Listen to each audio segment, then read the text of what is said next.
Raja Bimbo, bonjour. Vous êtes à l'origine avec le Crab Cake Corporation de l'événement Discologie qui va avoir lieu dans le cadre des premiers dimanches au Champ Libre. Oui. Est-ce que vous pouvez nous dire comment est né ce projet de Discologie? Donc moi, pour le festival, pour cet événement Discologie, je fais partie d'une présentation de danse qui s'appelle Dance, Dance, Dance. Et ce projet est né il y a 2 ans où j'ai rencontré Luc Van Weston de Crab Cake lors d'un premier dimanche au Champ Libre. On avait, en fait, il y avait une super musique, on était vraiment ravis de DJ qui était présent. Et avec des amis, nous, on a commencé à danser. Ah, mais vraiment comme si c'était prévu, mais alors que nous, on s'amusait simplement. Et Luc nous a vus en train de danser au Champ Libre, alors que personne dansait. Et je pense qu'il était complètement étonné de voir des gens qui avaient cette envie et cette passion pour la danse et pour la musique. Donc, à la fin de notre présentation, complètement, c'était pas prévu, on était en train de danser, de s'amuser. Il est venu nous voir et puis il nous a posé, sorti m'a posé la question, est-ce que ça nous intéresse, ça m'intéresse un jour de participer à un projet de danse au Champ Libre. On ne sait pas quand, mais un jour, est-ce que tu peux me donner ton contact? Et je pense que lui et son équipe, ils avaient envie d'avoir quelqu'un qui avait cet amour pour la danse, mais aussi pour cette musique, et qui était libre, voilà, de danser dans l'espace public et de prendre ce pouvoir, de dire que voilà, on n'a pas peur. Donc voilà, je fais partie de Dance, Dance, Dance, qui a envie de montrer aux citoyens des danses collectives, pour mettre en valeur la musique et la spontanéité aussi de la danse. Comment avez-vous élaboré ce projet une fois la décision prise? C'était assez clair. Je pense qu'on voulait travailler avec une quarantaine, une cinquantaine de danseurs amateurs et puis aussi confirmés, plutôt éclairés, on dit. Et on voulait que ça se passe plutôt d'une manière spontanée, éphémère, dans les champs libres, qui fait que les spectateurs vont pas forcément savoir que les voisins qui sont juste là à côté d'eux, qui vont se mettre à danser, et pour qu'ils puissent aussi avoir cette ambiance que la danse est normative. La danse, c'est pas quelque chose de spectaculaire, et c'est à la portée de tous. Donc on voulait occuper l'espace. Là, aujourd'hui, il y a une cinquantaine de personnes qui ont fait ces 2 ateliers de danse collective sur une musique, une très bonne musique house électro. Et il y a des zones dans les champs libres où les groupes d'une dizaine de personnes dans chaque groupe vont occuper l'espace ensemble, complètement neutre, dans la neutralité totale. Mais quand on lance un certain morceau, petit à petit, doucement, ils vont commencer à danser et puis ils vont aussi commencer à communiquer. Parce que dans la vision et l'élaboration de ce projet, c'est de dire aussi que la danse est un langage. On ne parle pas tous le même langage, même quand on pense qu'on parle la même langue, on ne parle pas la même langue. On se trompe. Donc, le langage est libre, le corps est libre, la danse est libre. Donc, laissez-le s'exprimer. Donc, dans ce projet, comme on parle de danse éphémère ou un happening chorégraphique, c'est pas forcément un flash mob parce que chaque groupe a sa création, sa chorégraphie différente par rapport à leur langage. Donc, pendant 2 ateliers, les groupes, ils ont travaillé ensemble pour trouver un langage commun, des envies communes, et à la fois en gardant aussi l'individualité, la spécificité en danse et en expression corporelle. Donc voilà, on va faire 2 prestations, 2 happenings, comme on dit, 2 happenings chorégraphiques. Dans un premier temps, très éphémère, ça arrive et ça part.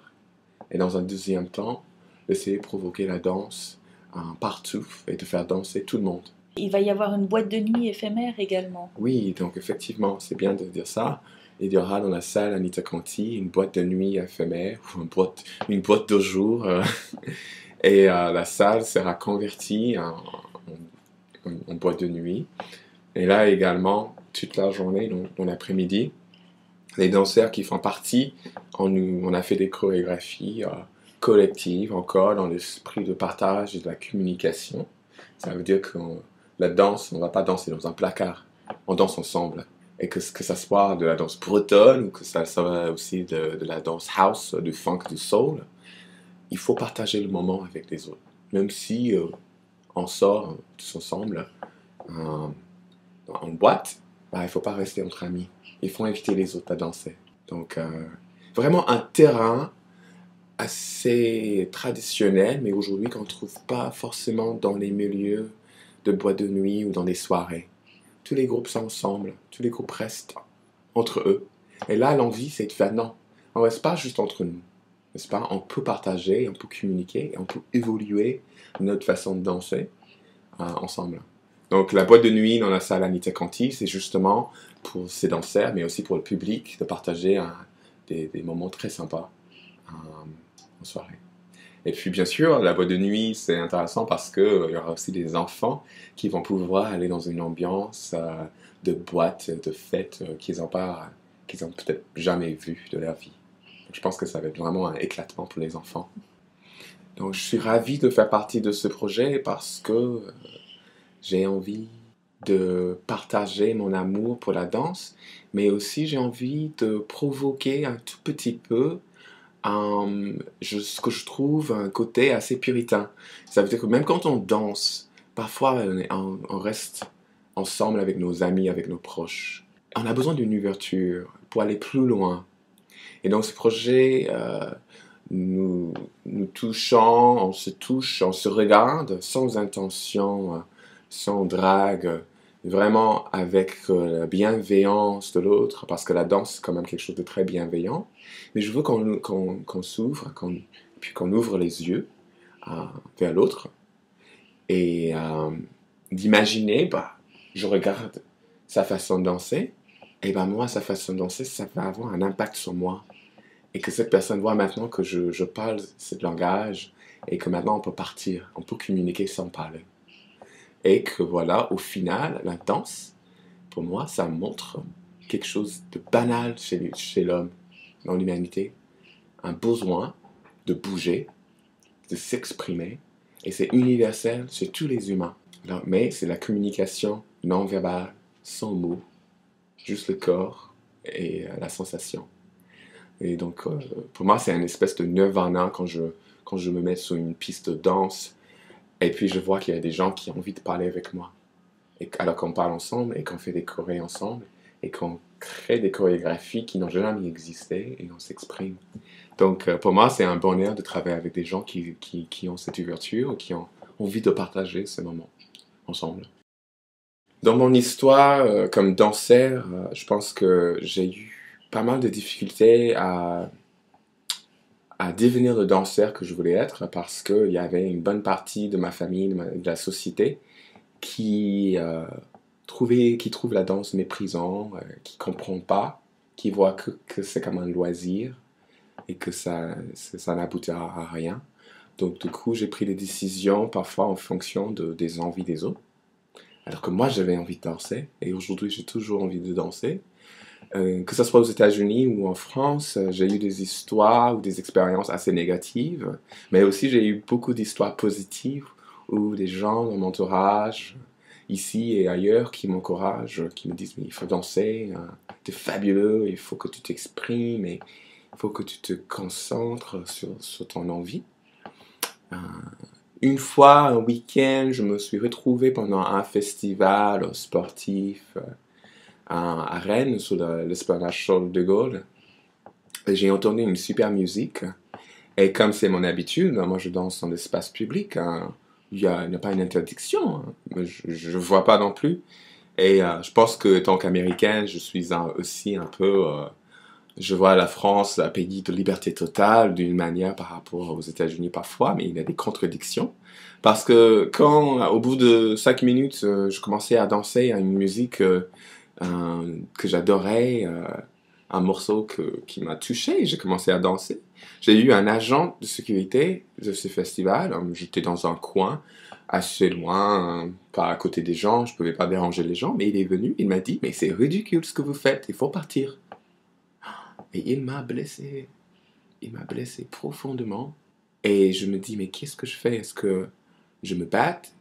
Est-ce que je quitte en larmes? Mais il m'a blessé et ça m'a fait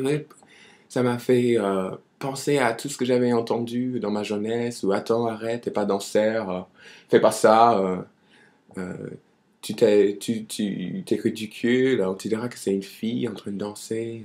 Et au lieu de pleurer, parce que j'ai failli pleurer ce jour-là, mais je suis allé voir la direction pour leur dire, vous avez un agent qui était complètement impoli et aucun respect pour moi. Et je pense que cet agent, et ce jour-là, il a bien appris que oui, tu peux faire ton boulot, mais tu peux faire aussi ton boulot dans le respect de l'autre. Et aussi que la danse, ça ne devrait pas gêner personne, ça ne devrait pas gêner. Donc du coup, à partir de ce moment, je dis, waouh, la danse, c'est politique. Ça gêne encore. C'est un acte militant de danser dans l'espace public. Pourquoi? Pourquoi il y a un militantisme? Est-ce que c'est parce qu'on est tous enfermés, on est puritains? Encore, très très puritains. Pour tout ce qui est le corps et le mépris, ne pas comprendre le rapport qu'on veut établir. Donc, c'est toutes ces choses-là qui me motivent aujourd'hui et qui fait que je continue à danser, mais aussi de savoir que oui, il y a des ennemis. Il y a des ennemis de la danse. Qui aurait dit qu'il y a des gens qui sont contre cet art?